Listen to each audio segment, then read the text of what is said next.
Egunon, estamos aquí en una nueva entrevista de la revista Zuen Aldizkari y esta vez tenemos como a la persona del mes a Nagore Landeta Gileta, que es pedagoga, escritora y conferenciante y con una amplia experiencia dentro del mundo de la pedagogía y diversas experiencias también en cursos de psicología y que actualmente ejerce la profesión a nivel privado.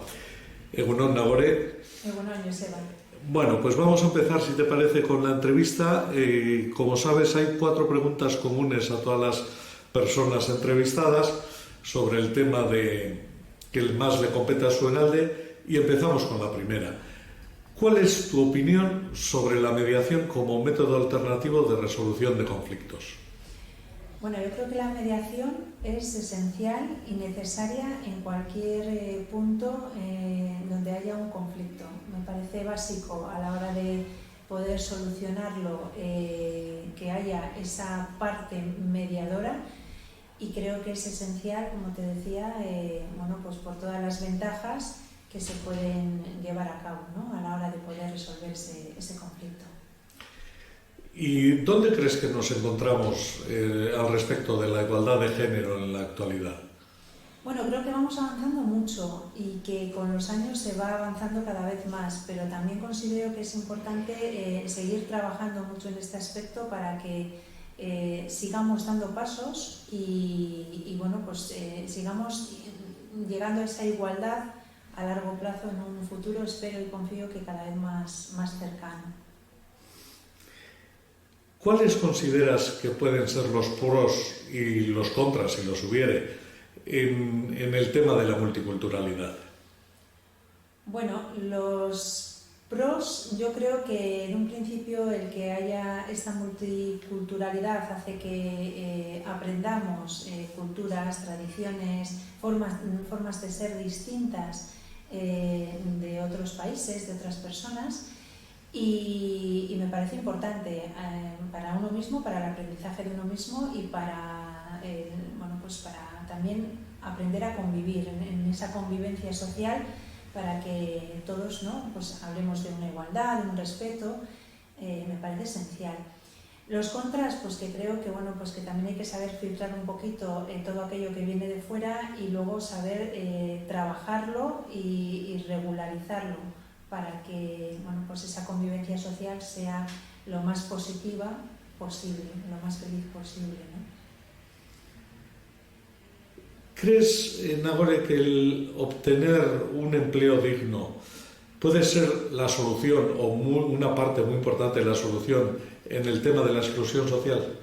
Me parece esencial que el tener un empleo no solamente en el tema de la exclusión social y de la inclusión, o sea, es que se necesita para la autoestima, para sentirse bien uno como persona. Si hablamos de la importancia de la formación a nivel personal, tener un trabajo digno, con un salario digno, con unas características y unas cualidades que hacen que a la persona le haga sentir parte íntegra, ¿no?, y familia de la empresa a la que está trabajando y pertenece, me parece que es necesario, no solo esencial, sino necesario para la formación de la persona.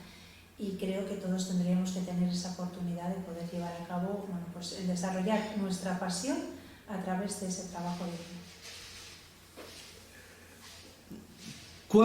¿Cuál crees que es la situación actual de la convivencia social? Es decir, ¿qué aspectos consideras que tenemos que hacer para mejorarla, si es que hay que hacerlo? Yo creo que sí que hay que hacerlo. Creo que estamos viviendo en una sociedad que está muy centrada en lo negativo y no en lo positivo, y considero, bajo la experiencia profesional de tantos años, que se necesita una reconversión a nivel personal. O sea, yo apuesto por las personas, por trabajar el mundo interior de las personas, y considero que cuando uno se cambia a sí mismo, la posibilidad de que el mundo, primero cercano, a medio, a corto y a largo plazo que uno tiene, pues cambie a mejor, ¿no? Entonces siempre hablamos de que es el externo el que tiene que hacer el cambio para que el mundo mejore, ¿no? Con los políticos, las empresas, no, yo creo que está la revolución y el cambio está en uno mismo para que cambiándose, empoderándose, pues podamos ir dejando pequeñas semillas allí donde vayamos y podamos hacer ese cambio que deseamos. ¿Crees, Nagore, que la educación escolar y la familiar serían suficientes como para rellenar o completar lo que es la vida educativa de la persona? ¿O hay otros tipos, por decirlo de alguna forma, de educaciones aparte de ellas? Yo creo que hay más tipos. Nos hemos centrado tradicionalmente en la familiar, en la escuela, ¿no? Y que está muy bien. Creo que en ambas todavía se necesitan mejorar muchos aspectos, pero creo que a nivel político, a nivel institucional, pues se requieren reformas, se requieren apuestas, sobre todo por desde muy pequeños apostar por los niños, por la educación, no solamente cultural, sino también integral, personal, emocional, pues para trabajar un poco todo ese mundo interior que queremos mejorar o perfeccionar y después volcarlo hacia el exterior. Y bueno, creo que hay que hacer una apuesta importante pues a nivel de instituciones donde se apoye todo esto para que salga adelante con mucha fuerza en todo lo que es la mejora personal de uno mismo. Respecto a la juventud, Nagore, tú que tienes bastante experiencia y eres profesional, digamos, del tema, ¿qué opinión tienes? ¿Cuál sería tu opinión al respecto del comportamiento atribuido, ¿no?, a las personas adolescentes, sobre todo durante la pandemia, esa casi criminalización que ha existido hacia ellos, ¿no? Sí, yo creo que ha sido como el sector olvidado, ¿no? Se impuso la pandemia, se hablaba mucho de cifras de los adultos, ¿no?, de la gente que fallecía, un poco a nivel de gente más mayor, y sin embargo se dejó ese sector muy olvidado. La experiencia que yo he tenido es de que lo han sufrido y bueno, pues con problemas importantes. Ha habido adolescentes que han entrado en estados de depresión, con ansiedades, y bueno, pues ha sido ese sector olvidado, ¿no? Entonces creo que la apuesta está en focalizar la atención en este grupo, en esta edad que tan complicada es ya por sí sin pandemia y sin otros aspectos, como para, digamos, que normalizar la situación como si todos pequeños, medianos y grandes pues fuésemos iguales, y no es así, y habría que apostar por trabajar en ese campo con mucha más fuerza, ¿no? Y ver qué secuelas a día de hoy está trayendo todo el tema de el no contacto, el no socializar en una edad tan importante como es la adolescencia, donde solamente han socializado a través de las pantallas de una manera tan fría, ha provocado pues eso, unos cambios, ¿no?, inclusive psicológicos que luego están arrastrando a día de hoy los adolescentes, ¿no? Entonces, bueno, me parece un tema grave que se ha olvidado y que se tiene que recuperar y tratar. Ahora en la respuesta, acabas de nombrar dos temas muy en boga hoy en día. Cuando has hablado de las pantallas, has hablado de esa forma que tiene distinta, llamémosle, de socializar la juventud actual. ¿Qué opinión tienes al respecto? Es decir, ¿qué crees que están aportando de bueno, y los riesgos, evidentemente, que tiene toda esa nueva tecnología a la que tienen un acceso sin límites casi? Bueno, yo creo que de bueno es pues trabajar a través de la tecnología y la rapidez, ¿no?, que se puede tener frente a las búsquedas que se hagan, ¿no?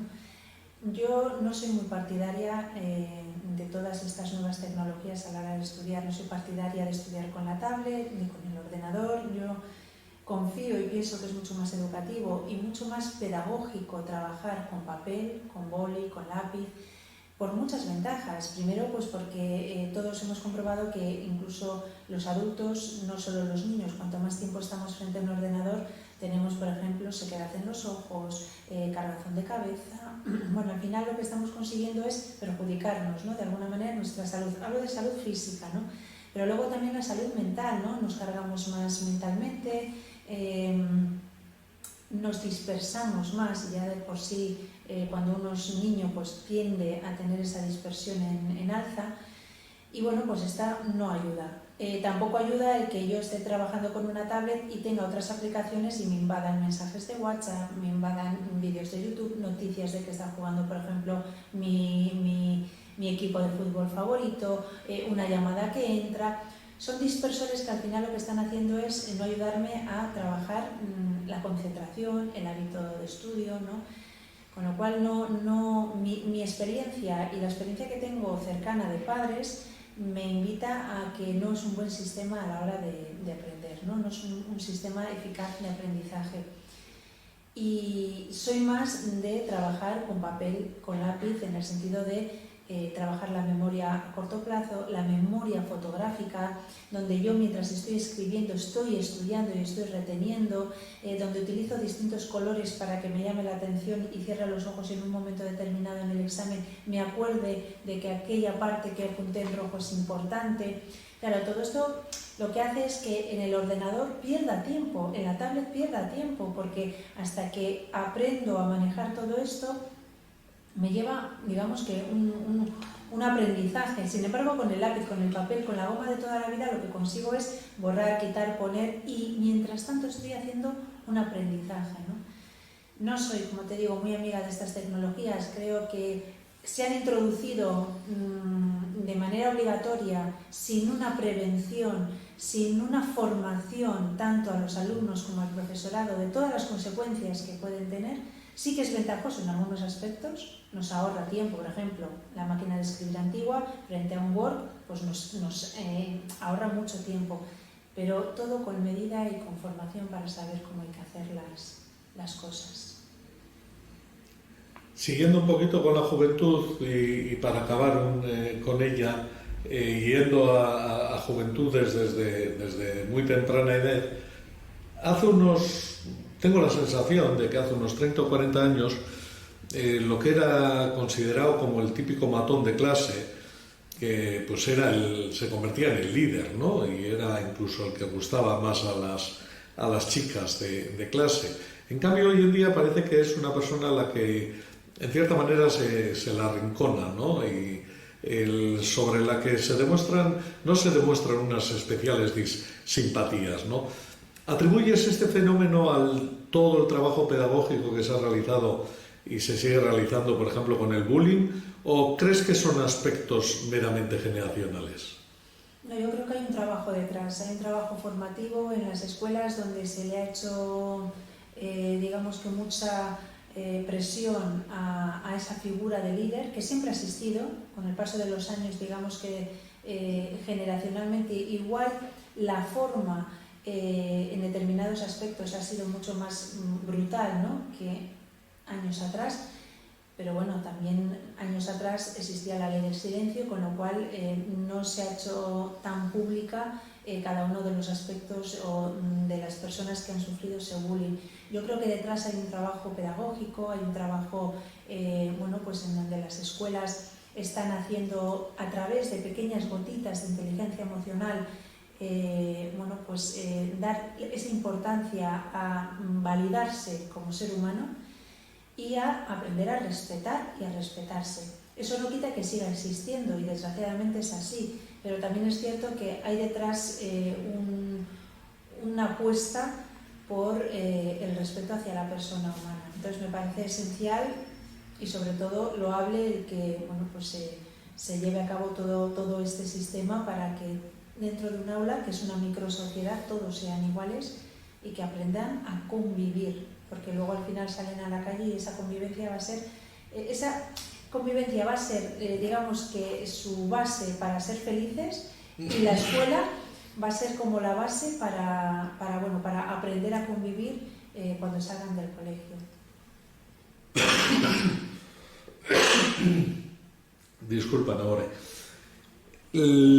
Estamos hablando de la educación, estamos hablando de cómo entiendes que debería ser la educación de las personas, de la juventud. Las instituciones son las que deciden, en última instancia, cuál es la política de educación. ¿Tú crees que las instituciones a la hora de establecer una política educacional, primero, se tienen en cuenta todas las personas profesionales que pueden influir? Es decir, desconozco hasta qué punto cuando se hace una política educacional se habla aparte de con personas docentes, con asociaciones de padres, etcétera, pues se puede hablar con sectores profesionales como el vuestro, ¿no? Con la psicología, con la pedagogía, incluso con otras multidisciplinas, ¿no? ¿Crees que al final las instituciones tienen claro qué tipo de personas necesitan que se formen? ¿Qué tipo de personas quieren moldear de alguna forma? ¿Cómo crees que encaminan? ¿Qué valoración haces de la forma en que hacen las políticas educativas? Habría que ver si realmente todas las personas que están en esas instituciones son personas que han trabajado, como digo yo, han estado en el campo de batalla. Es decir, no me vale una persona que esté puesta por digamos que de una manera determinada, ¿no? Para desarrollar un empleo, si no ha estado trabajando en el aula, si no ha trabajado directamente con los alumnos, si no ha hablado y ha negociado y ha mediado con los padres en situaciones de conflicto. No me vale porque al final está hablando de manera teórica. Y de la teoría a la práctica hay un abismo, porque sí, teóricamente las cosas son muy fáciles, tendrían que ser muy sencillas a la hora de seguirse, pero luego tú llegas al aula, tú llegas a una situación en concreto y eso no es así. Que tomen medidas, que se creen leyes, personas que pueden tener conocimientos teóricos, pero que, como te decía antes, no han estado en ese campo de batalla, no me da garantía de que todo aquello que se legalice sea positivo para la educación. Creo que hay, por ejemplo, en Finlandia, hay países donde el ministro de Educación, por ejemplo, pues ha sido antiguo profesor o antiguo director de escuelas, ¿no? Tiene que haber una relación, digamos que muy directa, para que uno cuando hable, cuando se siente a tratar con otros especialistas, sepa de qué está hablando. Y no necesite pues otras personas detrás que le orienten y que le digan, porque al final ralentizamos todo muchísimo, no nos asentamos en la idea real de lo que es. Entonces, las instituciones, habrá gente que sí, habrá gente que no, pero yo creo que todos tendrían que navegar hacia el bien común, que es proteger, ayudar al alumno, darle armas y darle estrategias para que cuando salga a la calle conviva respetuosamente con el resto de la gente y sea feliz en ese transcurso. Si todo esto se tuviese claro, yo creo que las leyes serían otras, que el sistema educativo sería otro, que la forma de gestionar las clases, las asignaturas, la propia enseñanza, pues habría cambiado hace ya muchos años. Y no es así. Entonces, pues solamente hay que ver los informes PISA, por ejemplo. O sea, si sabemos que las cosas no están yendo bien, no mantengamos algo que no está yendo bien. Rompamos con eso y empecemos a construir desde cero y con la idea de qué es lo que hace que un alumno sea feliz. O sea, al final no todos tienen que pasar por el mismo aro, no todos son brillantes ni van a ser ingenieros. Igual es que son brillantes siendo preciosos ebanistas o haciendo magníficas,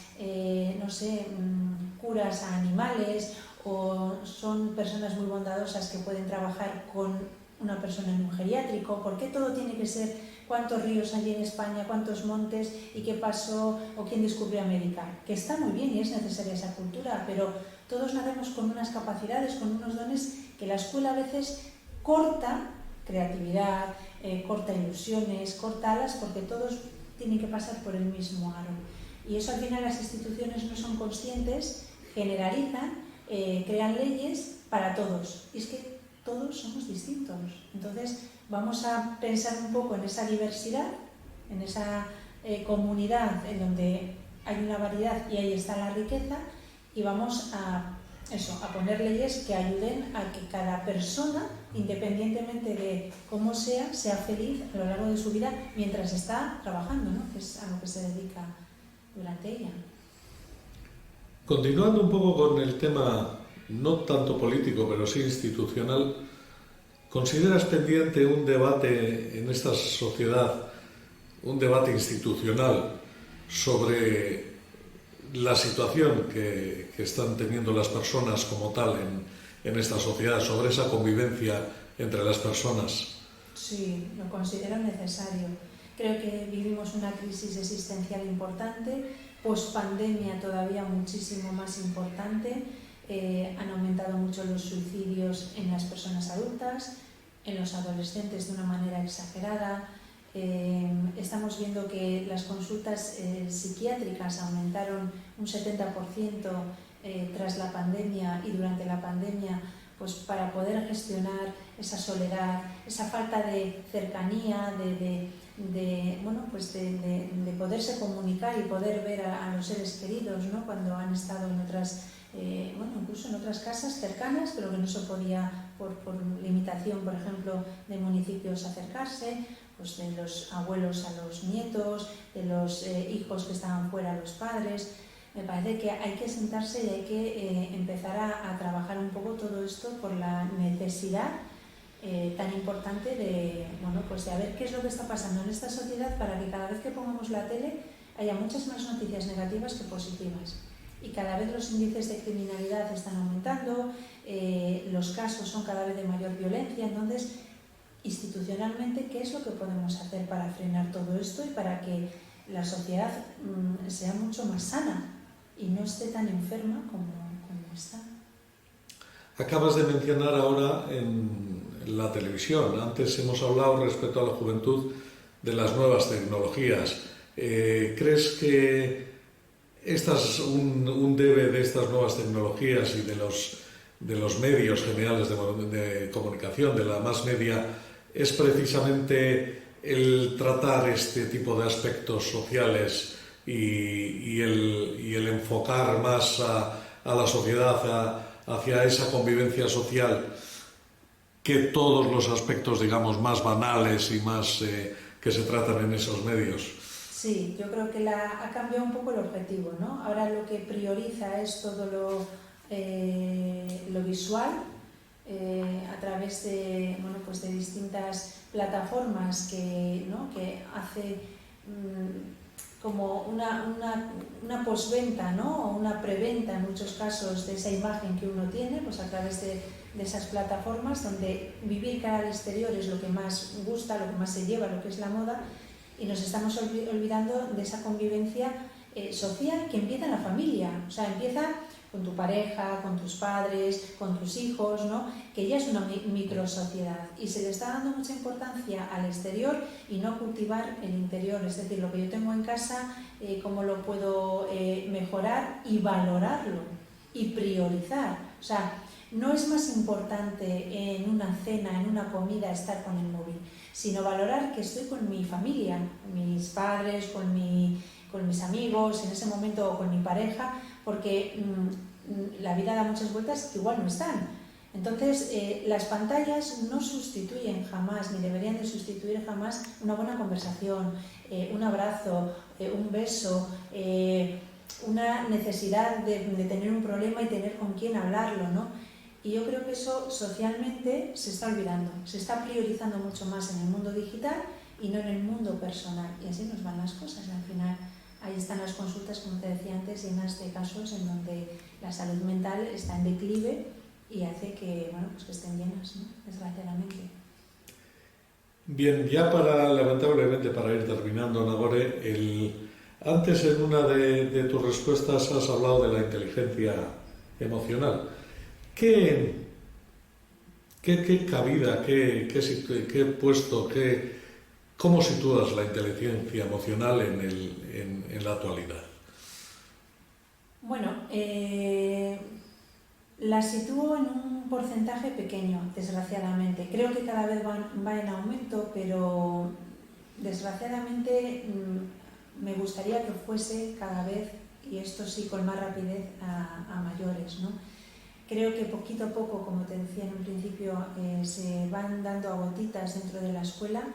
Creo que se tendría que trabajar mucho más. La inteligencia emocional, que abarca muchas subinteligencias, la musicoterapia, la relajación, la psicología positiva, bueno, todo este mundo, ¿no? que me parece tan esencial para el ser humano, para ser feliz y para que luego, frente a esa convivencia social, podamos hacer también felices a las personas que tenemos alrededor.